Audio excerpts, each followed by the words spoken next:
So after watching the video, I gained a clear understanding of how stability plays an important role in analyzing control systems. So my one of the key takeaways from the video is that a system is considered a stable if its output remains controlled and does not grow uncontrollably when a bounded input is applied. So this idea commonly referred to as a bounded input, bounded output stability, or the BIBO stability.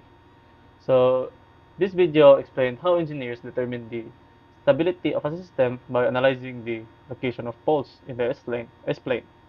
So let's say that if all poles are located in the left half of the plane, the system shows a stable, while poles while if poles are located in the right half, where it indicates a instability. So in addition, the video discussed a marginal stability whereas a system may continue to oscillate without settling it at a steady value. So the video helped improve my understanding of the subject because it explained the concept of stability in a simple and organized manner.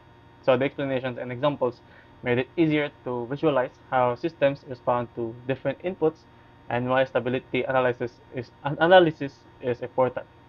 So as a future engineer, one interesting insight I gained that is that stability must always be considered when designing or analyzing any control systems.